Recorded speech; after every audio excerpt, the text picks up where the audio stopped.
Hey, Assalamu alaikum, everyone. I think I should begin. I know I can see people are joining in. So before I begin, I just wanted to, I know there's a lot of new people here. So Assalamu alaikum, everyone. My name is Noor, and I am the person behind the website and the programs Homeschooling Simplified. I also have another company called Hiba for modest clothing, and I homeschool my kids, and I've been doing that for a number of years now. It's almost a decade. So today we are going to talk about homeschool myths, and the particular myth that this particular myth that I'm going to talk about today is the one that troubles us the most. Socializing kids, or does homeschooling produce socially awkward children? This is one of the main concerns that we have, and I'm fortunate that when I was looking into homeschooling, the first book that I read, and actually it was not even a book about homeschooling, it was just a general psychology book on peer-to-peer relationships, and how society has moved towards a stronger emphasis on peer relationships and how problematic that is. So that really opened my eyes and made me see this aspect, this emphasis that we have on peer relationships a little bit differently. So that is for another day. We will get into that discussion some other day. But before I begin, I do want to know, where are you joining me from? And I want to know your name. So in the comments, if you can type in your name and your location, because I have a hard time, when I do the question answers, I have a hard time using your name as your, the sign-in name to interact with you. So if you can type in your name and where are you joining me from, it would be a big help in the interactions. So we are going to talk about socialization today, okay? And I want you to challenge yourself today and even after this session to think about this and try to give it some time. Try to sit with this information and ponder over it. And inshallah, I will follow it up with some Q&A sessions in the weeks to come, inshallah. So what is socialization? What is socialization? When we say we want our kids to develop, we want our kids to be socialized, what is it that we mean? Okay, I'm seeing your names and locations. So before I go in, I just want to see your names. So Susan is here on Facebook. I see Shazia, you're joining us from UK. Sana is joining us from India. Aisha is joining us from Portland. Vajiha is joining us from United Kingdom. Mashallah. So we have a few people here. Okay, I'll get going. I'll come back. You can type in these things, inshallah. I'll go through your messages, your questions, your interactions as I take breaks in between the session, because this is going to probably be a longer one. Not a long one, but not a super long one, but fairly intense. I also have Aisha joining us from Scotland. Welcome, everyone. Thank you for joining me. And I'm really looking forward to these series of sessions because they are my favorite topics to talk about. So I'm really looking forward to it. Okay, so I asked a question. What is socialization? I don't know why I'm getting stuck with that word. What is what is wrong with me? Socialization. I'm supposed to talk about it and I can't even get the word right. I don't know what's up. Okay, what is it? You can type in and let me know what are your thoughts about this, this concept. So I looked up some definitions and this is what I found out.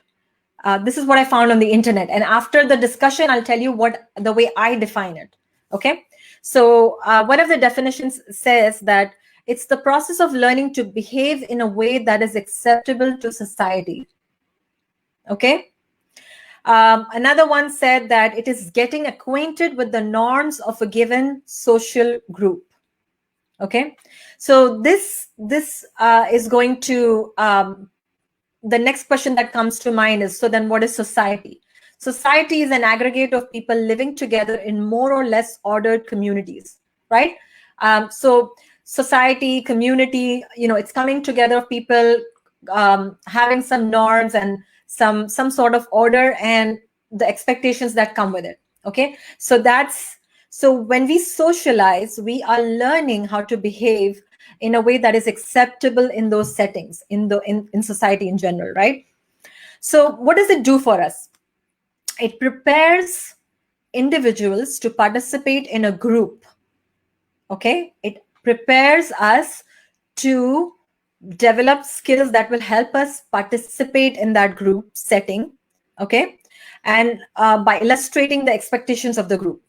Okay, so of course this is an important skill. Of course this matters, and of course this concern that parents have is valid. We want our kids to become part of society. We don't want them to be isolated from society. We don't want them to have difficulty navigating in society, right? This is an important consideration. This is an important concern. And man by nature is social. In the words of Aristotle, man is a social animal, right? Man is a social animal. Now, I don't approve and like everything that Aristotle said, and a lot of his quotes that I used to hold in high esteem. I don't do it ever since I read about his views on women and his unfortunate influence on Muslim scholars in the medieval times, but that's a different discussion. But he's pretty accurate and on point with this statement that man is a social animal. That's one of the defining, distinguishing characteristics of human beings. So yes, this is very, very important. And children, when they are growing at the age where they are, the maximum learning happens, we want them to acquire the skill. We want them to become sociable and socially comfortable. So how does this happen? What does this process involve, right? So let's see some examples of how we learn to socialize and what are the different settings in which we learn to socialize, right? So social skills are developed when we learn how to behave at a gathering, at a party, right? At a restaurant, at the dining table. How do we behave, or how do the children behave at a play date, in somebody's house, somebody's private space? How do we behave? How do the children behave? How do we model to them, how they should behave at the playground, let's say? How do they behave at a play date at the library? How do they behave at the museum, let's say? How do they behave at the masjid, right? Every setting that I just mentioned has its own set of expectations. And when the children engage with in those spaces and try and understand the social cues they get from there and the expectations that come with that setting, they are learning what is expected of them, right? And the next step is that they learn to be comfortable in that setting, right? They learn to navigate in that setting. So these are all going to develop social skills. Now, all these examples that I mentioned, I want you to pause and notice that I did not mention school yet, right? I talked about the museum, the playground, the library, the masjid, the parties, the gatherings in your own home, at the dining table, whatever settings you have within your home and in your neighborhood, let's say, or when we go on bike rides on a trail. On trails, you're supposed to be quiet. My son always reminds me, Mama, you have to be quiet on a trail. So all of these settings, I did not include school, but still you can see that these are settings that we engage with, right? And these are settings that demand social skills from us, right? So it's not like the dependency is completely on the school setting. That is one of the many settings. So once we've paused here, I want you to think about something else. Now imagine a 5-year-old who's growing up in a household where the family is engaging and interacting with the larger community, right? Where the family steps out. They go to the playground, they go to the libraries, they go to the masjid, they go to the, They go for walks. They do all the things that a normal, healthy family would do, right? The child here is also learning social skills. And they are going through that peak period of acquiring skills. That's up to age 5. This child has not been in any school, but he is or she is acquiring skills. There is no doubt about that, right? We can all agree that that is a organic, natural process as we engage and interact with our environment. Unless we are living in a bubble, in a vacuum, and like the way we are living now, this is socially isolated living, right? This is not normal. This is abnormal, right? And we can all feel it. This is socially isolating. Now imagine what you're experiencing now is very unnatural, very it's kind of superimposed on us, right? But this is not how homeschooling families live their life. And anybody who's homeschooling here knows that. When my son briefly went to a school for a few months, to a Montessori, I was unhappy that he's not able to go in as many settings that I was used to taking him to, because of the school commitment. I had to pull him out from a lot of different activities. I had to cut down on a lot of, random outings and stuff like that because of the school. So that can happen too, right? So the point is that we engage with community, we engage with people as normal individuals when we step outside our home, and even within the home, when other people come in our space, or even amongst each other, we are always learning how to meet expectations, how to kind of take social cues, how to navigate in that particular setting. We are always doing that, and that's part of human nature, right? That is just instinctive in us. Now, we do want our children to engage and interact with larger community, right? We want them to develop social skills. We also want them to be able to relate with their peers, right? But does it stop there? Is that the only thing we want? Or do we also want them to be able to relate with elders of our communities? Do we want them to be able to relate with youngsters? Do we want them to be able to relate with, children younger than them or slightly older than them, or their uncles and aunts who are kind of like middle-aged, or relate with the neighbors? We want them to be able to relate with not just peers, but a wider circle of people, right? And that is not dependent on age.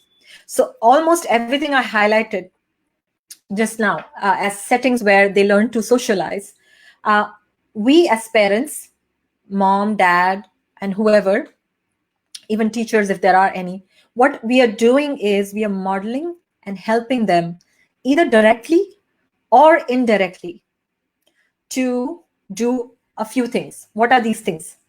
Understand the expectations, take social cues, understand how to fulfill those expectations, right? And be comfortable in that setting, and work with that setting, work with the people who are around you, and navigate that setting well, right? So this is what we are modeling and we are teaching them, right? Either directly, indirectly. So in summary, social skills are developed through interaction and engagement. And the more varied the settings, the more diverse the social skills. Isn't it? Wouldn't that be the case? Right? So if I, as an adult, also only socialize with people of a certain type, women of a certain age, or or particular culture, or a particular race, or whatever, or anything of that sort, would that contribute to my growth?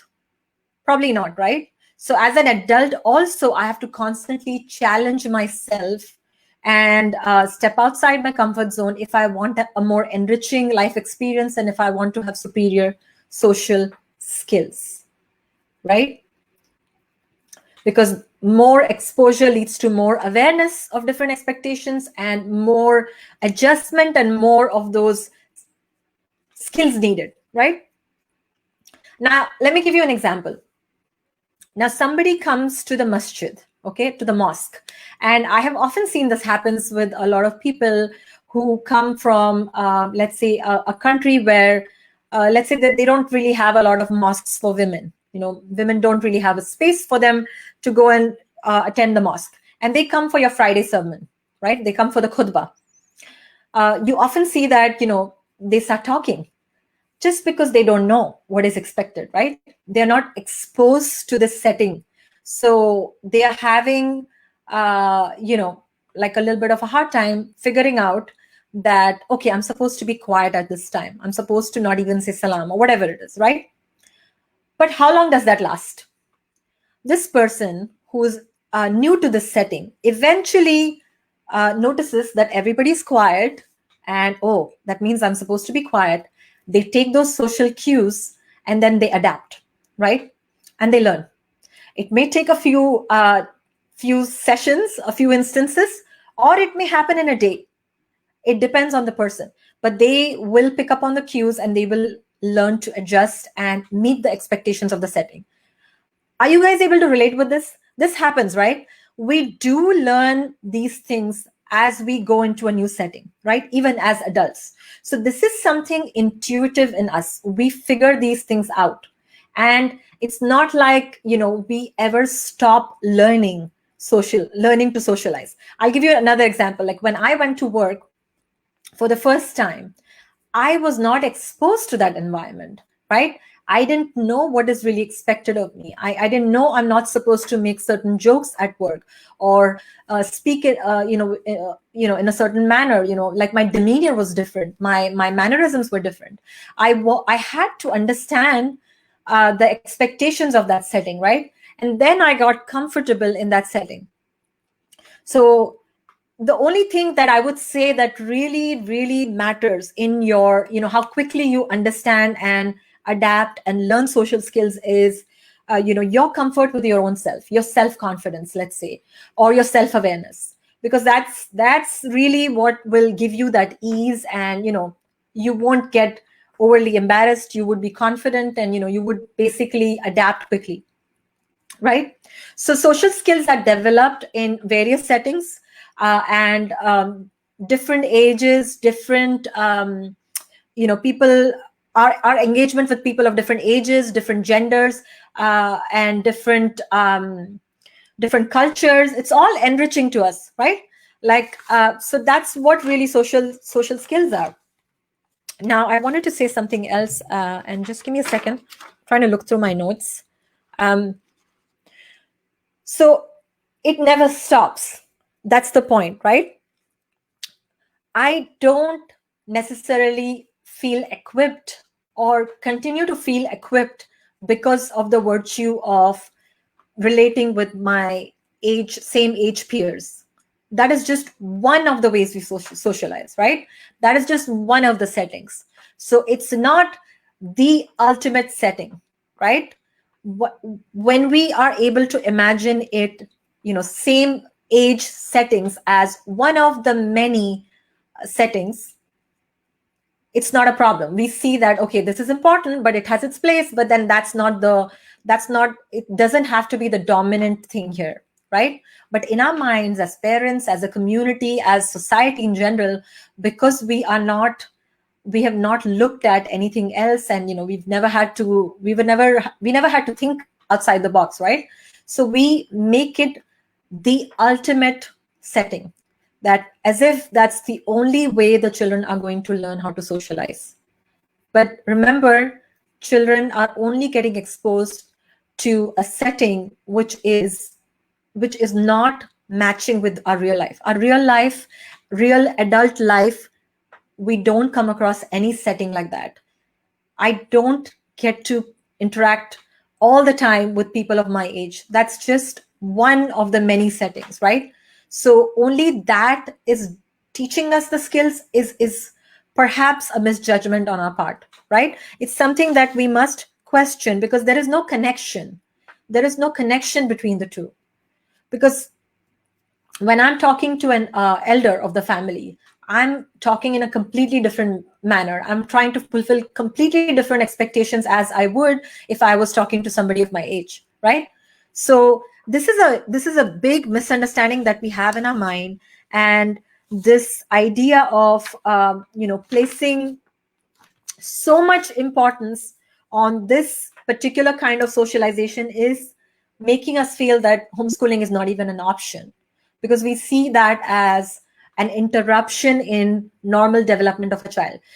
Just understand one thing: child development has nothing to do with uh, uh, you know social skills. Social skills is one of the many skills, one of the many things that happens developmentally. In fact, if you read more about psychology, child psychology, it's more important for them to be comfortable in their own skin.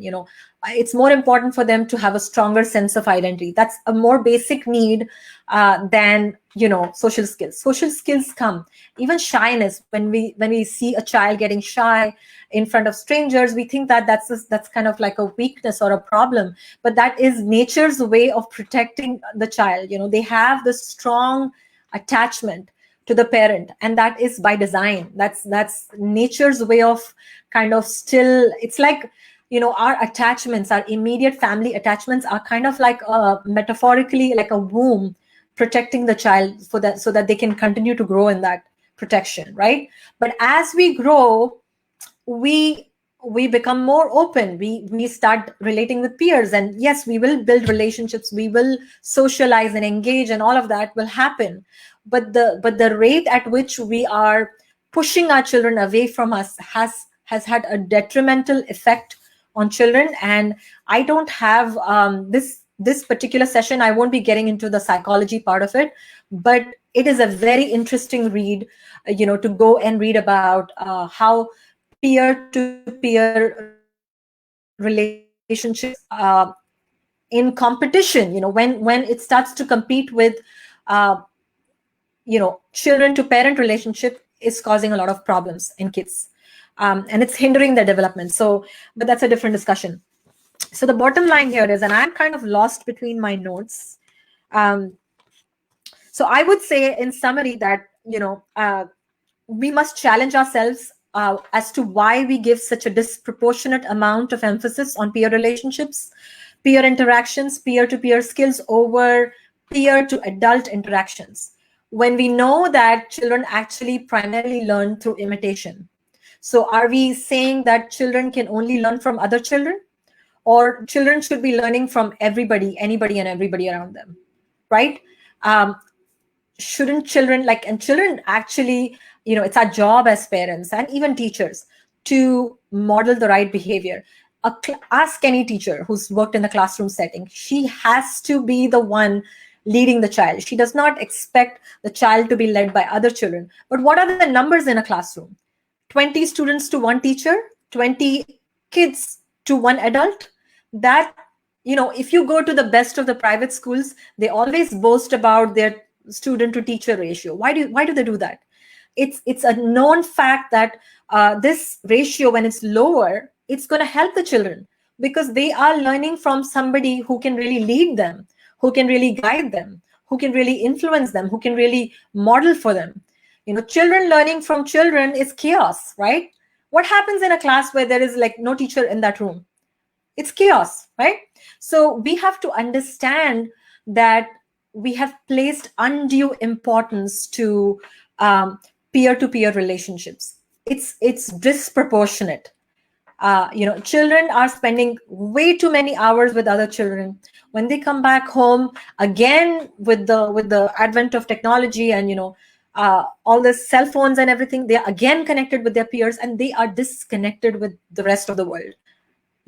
It's not healthy.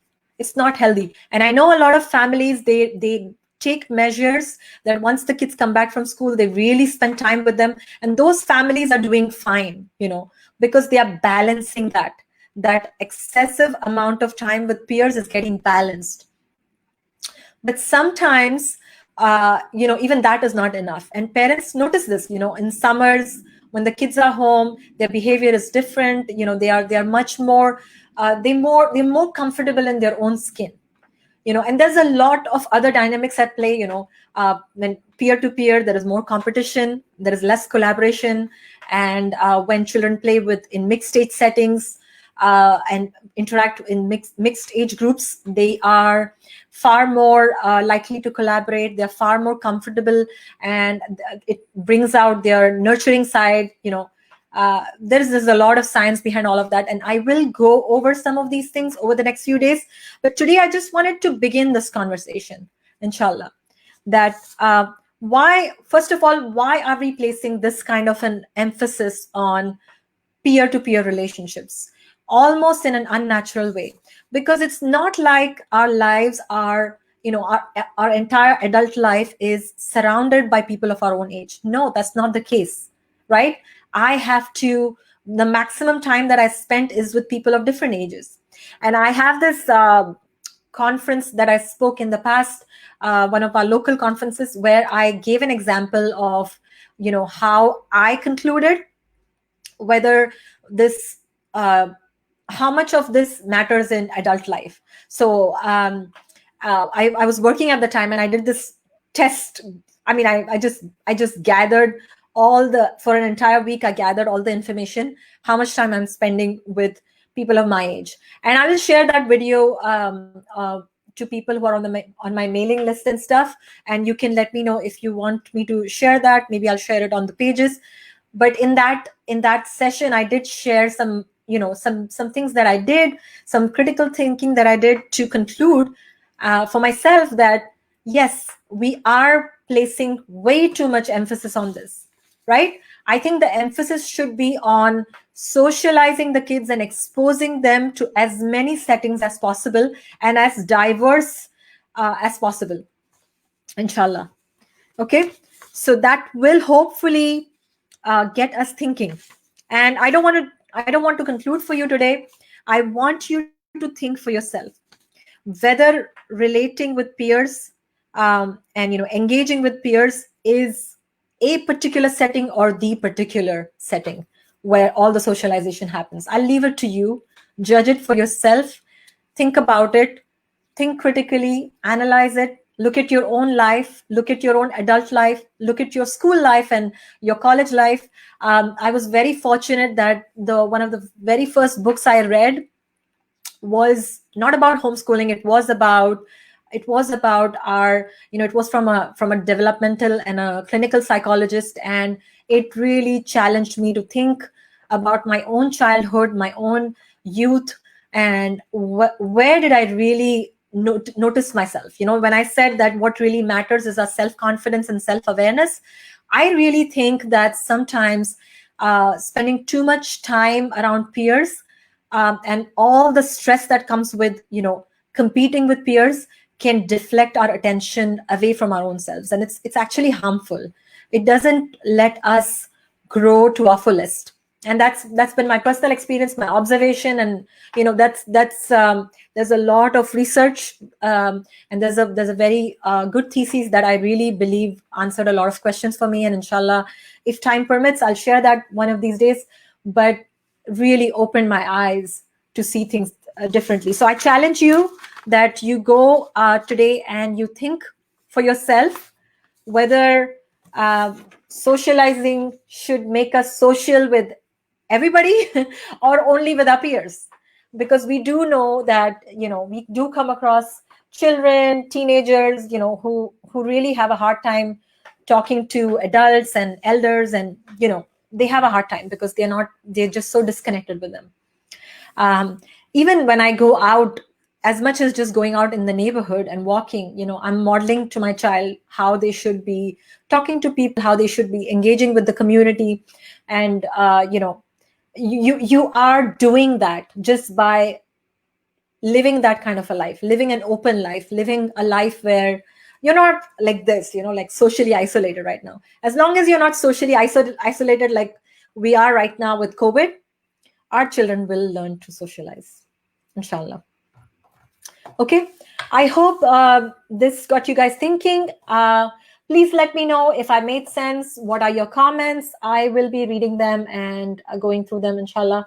Fridge uh, Frigivani is saying, yes, learning social cues is natural. And I'm sure that many adults make mistakes or act socially awkward the first time they are in a particular setting, and they do adapt. Exactly. That's the point, right? Like, we figure things out.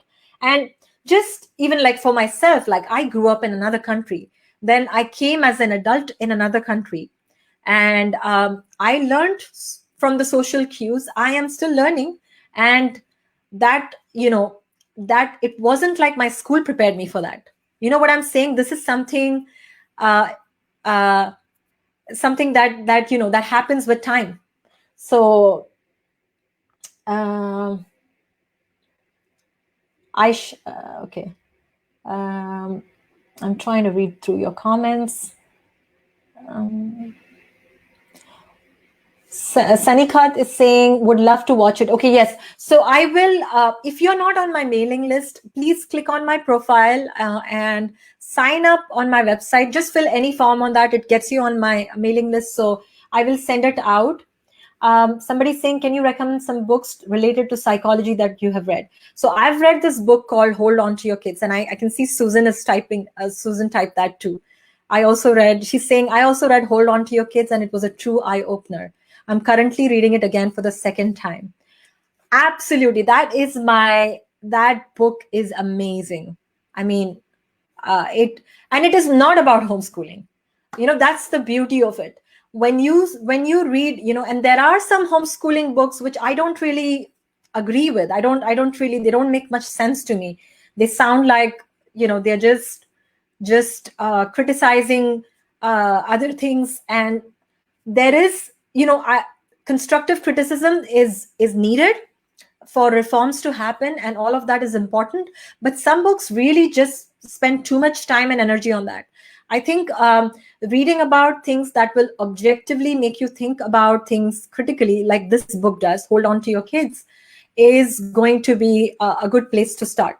And I just love Dr. Neufeld's work, all his other work, his other theses on bullying and other things. It's just amazing. I just love his work. It's so common sense. It's so it's really amazing. So yeah. Fijivani is saying, I would recommend How Children Learn by John Holt. Yes, that's another good one. John Holt is another amazing. And you have to remember, John Holt and the initial homeschool movement was driven by lack of opportunity within the classroom. So they were pointing out the problems when with segregating children by age, with isolating them, and not giving them enough play, enough freedom to explore and learn through experimentation and observation, and all of the good stuff that you can do at home. And it's also possible in a school setting, but the schools are really not moving in that direction. And unfortunately for many of us, our time is running out, and we cannot wait for schools to go through that reform. And so people like John Holt, he was a teacher, he observed children, and he has his books are amazing. So yes, that would be a good book. Susan is saying, related to socialization. What is wrong with my word? Socialization. Do you have any tips to help kids form friendships with other children? We struggled last year with this issue since the kids miss their friends from their private school. I'm glad we're homeschooling and our family bond is now stronger. However, we find trouble finding homeschool groups that were a good fit. Lots were religious based, and many of the children, I don't see the remaining part of the message. Many of the children, can you type the remaining part of your message? Okay, so Susan is asking a valid question, that her kids missed school friends, they missed their peers, and it was a little bit of a struggle for them, and that's natural. Now your kids, I don't know what the ages are, but as they grow, they do need friends. They do need peers around them, and they crave that connection with their peers, and that is absolutely natural and it has its place. So one of the things you can do is you have to step outside of your comfort zone and find opportunities to get your kids to meet other children and form friendships. And I'm sure you're doing that. And I would say don't be super selective at this point, especially when you don't have too much. And I wouldn't overly emphasize socializing either. Like, so it has to be, so the children, when they, and especially with a young child, if they're craving too much of the connection with the peers, it's only because that's what has dominated their life, or even right now they are kind of not having enough connection with you. And I know it hurts to read that, but again, depending on the age. So I don't know the age of your children, but try incorporating more relaxed time into your home life. Like try to make your home not just about and I'm pretty sure that's not the case with you, but that I have seen within my own family, that when I move more towards, I expect you to do this, this happens and that happens, and when I'm overly regimented and very like authority figure, then the kids crave that downtime more, because the play, whoever we play with, okay, play it helps us regulate our emotions, okay, it helps us eliminate stress and those types of things. So it's not so much the friends they crave, but it is also this relaxed time, where they can just be silly, where they can just be goofy and things like that. So it's very dependent on age, and also it also depends on the fact that if they were in a setting before, so obviously there's a comparison, right? They were in a setting where they got something, so the default would go back to that, like I crave this because I had this, right? But I do think that you should make an effort to build friendships, and sometimes it may mean having friends and cousins and like connections. You'll have to kind of improvise the whole thing, like maybe plan intentionally to visit your extended family, plan intentionally to go out of town, go to nearby towns, have pen pals, have more interaction time, basically. And again, I think when I was in Pittsburgh, I didn't really have a homeschool community there, and my children were very young at that time. But I was very concerned, and I was overly making an effort to socialize them, which now when I look back, I think that was really not needed. When they're that young, they don't really need as much of the social interaction as we think that they do. So for that age, under 10, I wouldn't worry, but beyond 10, definitely they need it. They definitely need friends. Susan is also saying lots of homeschool groups were religious based and others speculate. The kids in the secular groups were odd, to be honest. There aren't many Muslim homeschoolers to that homeschool older kids. I think I know your problem. I had this issue. Another friend expressed this issue. So she couldn't, and this friend of mine, she's a Hindu, and she's a very nice woman, very high values and everything. So the Christian co-op where she was going, she felt very left out, and she felt very, she just didn't feel comfortable. And when she tried the secular homeschool groups, they were really a little, like she was not comfortable there either. They were a little too much, like they were a little odd, like you're saying. So I've heard about this situation before. So her kids are fine, by the way, now. She did go through a brief phase where she was like, oh my God, this is so hard. I don't know what to do for my kids. And please interact with school-going kids. It's not like the school-going kids are all bad. They are all, there's a lot of good kids. And as long as, they are willing to befriend your children, you don't be selective. That's what I would say. I don't think we should ever assume that, and this can happen, this can creep into our homeschool communities, that children who go to school are kind of like a certain way, or they are different, or I don't know. That's really not the truth. Children are children, and um, as long as they anybody and everybody who meets your basic criteria for values and character, uh, children generally are good. So I hope that's not the case with you. And I know some kids can be nasty. I've had kids who quiz my son, and they're nasty with him just because he's homeschooled. So there can be kids like that, school going kids, who have some weird equations, and they will isolate your child and stuff like that. But that's not the majority. Most of them are very okay, and you should open your mind to it if that's stopping you. Somebody's saying something here. Okay. What else? Anything else? I think I should get going. It's been 45 minutes. I actually went all over the place again. So I had some really other points to share as well, but I think I might record another podcast episode and do a separate one on this topic. Any other questions before I go? And I know I have been receiving a lot of questions. Please send more questions. I'm collecting all of them, and I'm going to answer them either like whenever I see a window to answer that, I will do it, or I'll do it on weekends when I come online.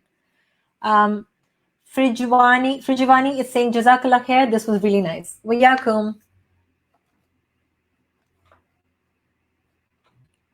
I will share that other video where I went in depth with this, how I solved it in my mind. This undue importance that we give to socializing.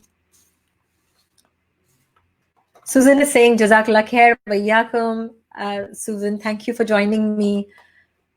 If you are benefiting from this, please share this with others. Just share the link, and I will be doing this the next few days: Tuesday, Wednesday, Thursday, this week, and then again next week, the same days, 3 p.m., and again the next week. So it's going to go on for a couple of weeks now. From now,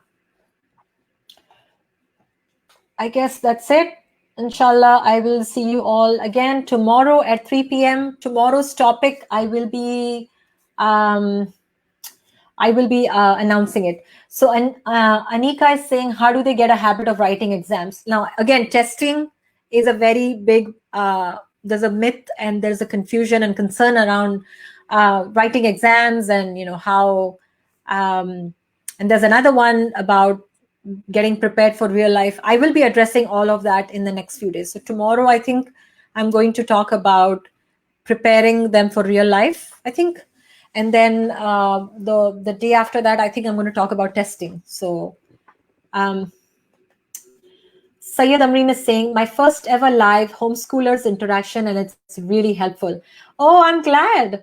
Thank you so much for joining me. And I am happy to have you here. MashaAllah. Yeah, there is a lot of useful information, and homeschool moms are some of the most helpful moms you'll meet. There are moms that helped us, and then it's kind of going on. We're just passing the torch and keeping it going, inshallah. So, okay. So I'll get going. I will sign off from Facebook first. Jazakallah khair. Thank you so much for joining me, Susan, and anybody else who's going to catch up with the replay. Thank you, and I hope to see you tomorrow at 3 p.m. At the same place. Assalamu alaikum. And the people